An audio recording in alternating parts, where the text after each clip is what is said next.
Mr. Quiet by Roger Hargreaves. Mr. Quiet liked the quiet life. He lived quietly in a small little cottage in the middle of a wood.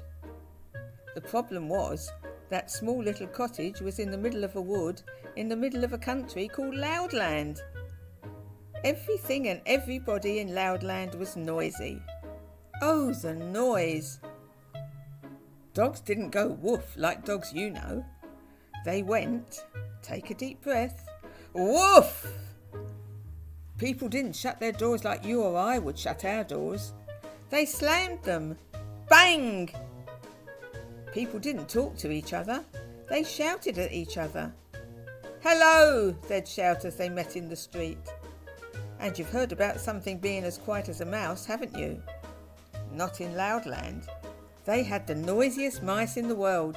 Squeak, squeak, they'd roar at each other.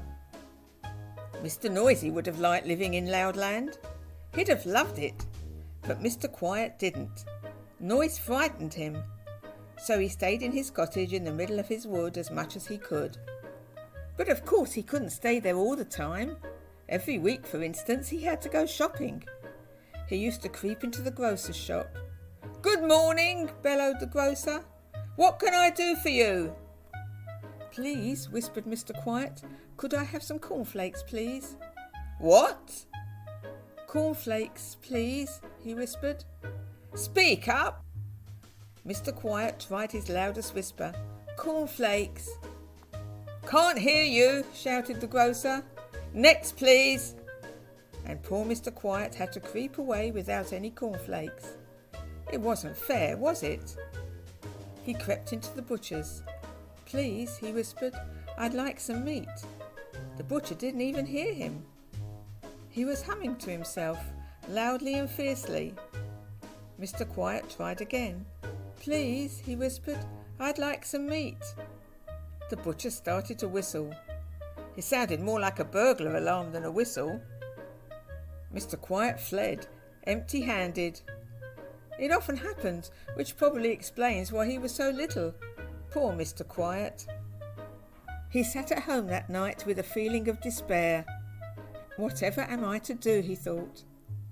It's no use, he thought, I'll just have to try again. And so the following day he went shopping again. But the same thing happened. "Can't hear you," thundered the grocer. "Next, please." "Can't hear you," bellowed the greengrocer. "Next, please." "Can't hear you," roared the milkman. "Next, please." "Can't hear you," boomed the butcher. "Next, please."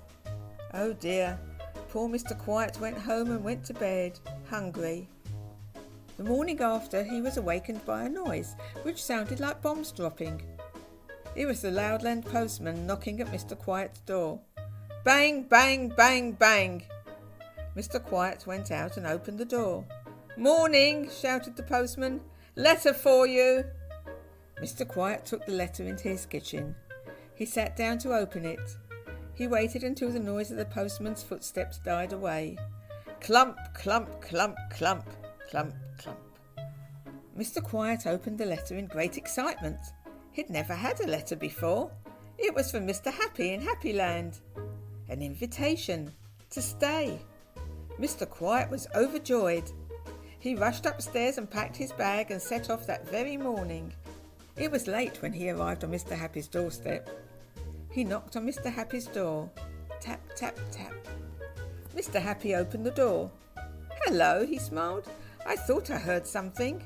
You must be Mr. Quiet. Well, don't just stand there. Come in and have some supper." It was the first proper meal Mr. Quiet had had for months, and while he was eating it, he told Mr. Happy all about the problems he'd been having in Loudland. Mr. Happy was most sympathetic. Over breakfast the following morning, Mr. Happy told Mr. Quiet that he'd been thinking about his problem. "I think," he said, "that under the circumstances, you'd better stay here in Happyland." Mr. Quiet's face lit up.